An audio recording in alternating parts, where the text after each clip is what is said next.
ये सरकार इस देश की समस्याओं को हल करने में पूरी तरह अक्षम है।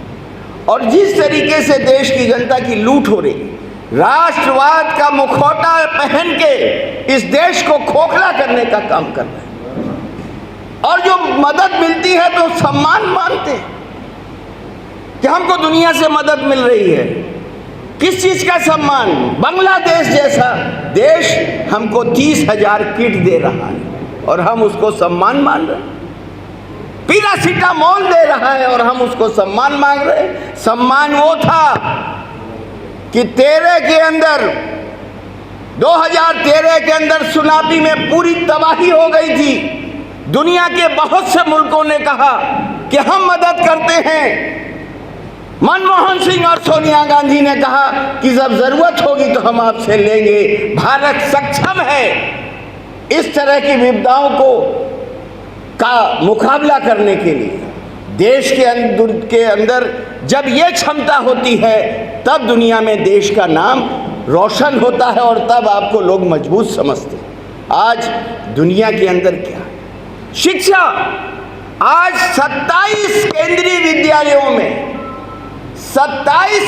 विद्यालयों में वाइस चांसलर नहीं, और जिसमें JNU, BHU, दिल्ली यूनिवर्सिटी जैसे जो देश के जो शीर्ष विश्वविद्यालय हैं उनमें है, लेकिन इन पर कहीं कोई बहस नहीं।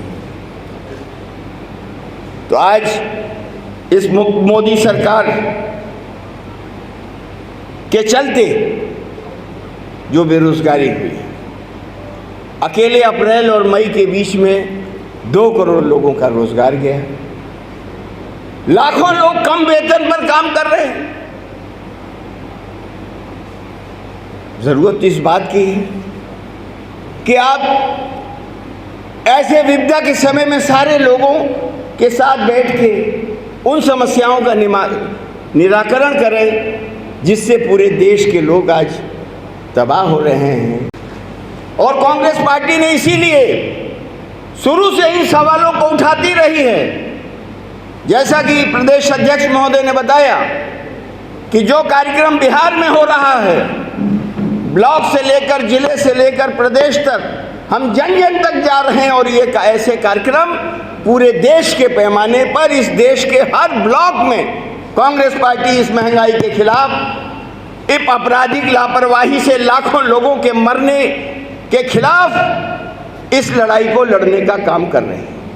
और आगे भी हम सरकार से सहयोग करके बताना चाहते हैं कि आप अक्षम हैं। आप सरकार चलाने में कतई न गंभीर हैं समस्याओं के निराकरण में, और न आपके पास सोच है जिसका नतीजा इस देश की जनता भुगत रही है।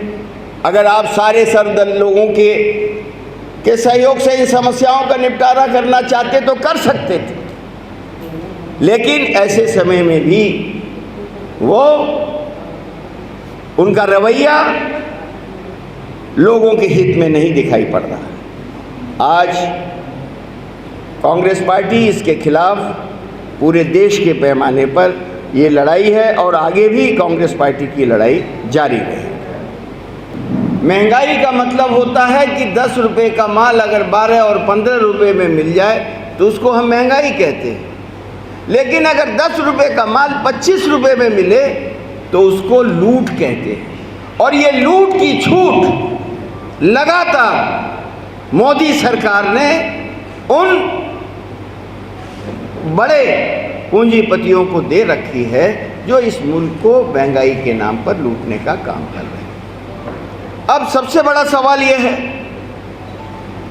कि सरकार का रोल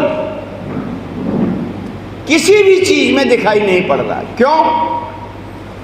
क्योंकि जो मौजूदा केंद्रीय सरकार है, न इसमें गंभीरता है, न गहराई है, और न देश की सोच, उनकी सोच देश की समस्याओं को हल करने के लिए सक्षम है। अब तक की सबसे अक्षम सरकार है। पेट्रोलियम पदार्थ, खाद्य पदार्थ, खाद्य तेल, दवाई और पढ़ाई, ये जो आम आदमी की जिंदगी से जुड़े हुए सवाल हैं, इन सवालों पर इस सरकार के पास कोई सोच नहीं। पेट्रोलियम पदार्थ की लूट मची है और बहाना लिया ये जाता है कि भाई हमारे हाथ में नहीं है। तो जब कांग्रेस की या यूपीए की सरकार थी तब क्या उनके हाथ में थी? और ये तर्क चल नहीं सकता, क्योंकि ये जो कंपनियां हैं ये कंपनियां भारत सरकार की कंपनियां हैं। लेकिन इसमें आज मैं खुलासा करना चाहता हूं, असली खेल उन कंपनियों के लिए नहीं है, बल्कि इनके जो पूंजीपति आका हैं, जो पेट्रोलियम क्षेत्र में उत्पादक हैं,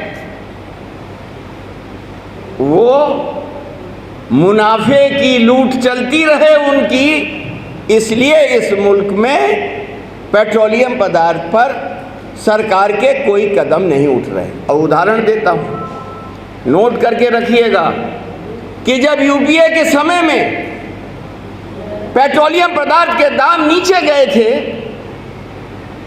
तो जो अंबानी के पेट्रोल पंप थे और एसआर के पेट्रोल पंप थे सब बंद हो गए थे। इसलिए बंद हो गए थे कि वो कह रहे थे कि हमको मुनाफा नहीं हो रहा। इसलिए इस मुल्क में 100 रुपए से ऊपर पेट्रोल और डीजल बिक रहा। और मित्रों, जो ये तर्क देते हैं कि अंतर्राष्ट्रीय बाजार के भाव के अनुसार हम देश के अंदर तय करेंगे, लेकिन क्या ऐसी स्थिति में सरकार को इंटरवीन नहीं करना चाहिए? और उसमें प्रावधान है जो जिसमें कानून पास हुआ कि अंतर्राष्ट्रीय बाजार की जो तेल की कीमतें होंगी उसके आधार पर भारतीय तेल कंपनियां पेट्रोलियम पदार्थों की भाव को तय कर सकेंगी। उसमें है कि विशेष परिस्थितियों में केंद्रीय सरकार उसमें दखल देगी, लेकिन वो विशेष परिस्थितियां होने के बावजूद केंद्र सरकार उन पूंजीपतियों को मुनाफा कमाने के लिए पूरे देश में लूट की छूट दे रही है। अब अभी आपने देखा कि सरसों का तेल 75 और 80 से 175 और 180 तक चला गया, 200 तक चला गया, 200 चला गया। लेकिन गंभीरता की बात कर रहा हूं, जो मैंने शब्द इस्तेमाल किया था, कृषि मंत्री कहता है, इस मुल्क का मोदी का कृषि मंत्री कहता है कि हमने तेल में मिलावट रोक दी है, इसलिए दाम बढ़ रहे हैं। ये देश के साथ मजाक है। कौन इसके जिम्मेदार हो? कोई जवाबदेह है ये सरकार? करोड़ों से लोग मरे, लाखों लाखों लोग मर गए, सड़क पर चलते हुए मर गए, लेकिन कोई इस देश में जवाबदेही लेने के लिए तैयार नहीं।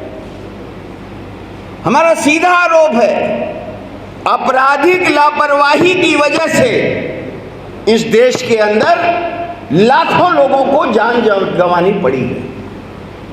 इसी तरह खाद्यान्न के मामले में, दवाई के मामले में आप खुद अनुभव करिए।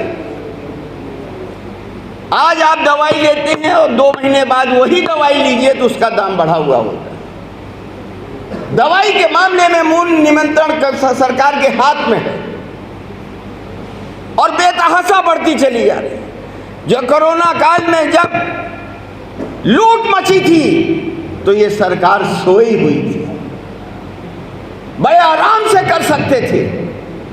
जो मूल्य नियंत्रण का है दवाइयों के मामले में, उसका कानून का वो प्रयोग कर सकते थे। और अगर अक्षमता है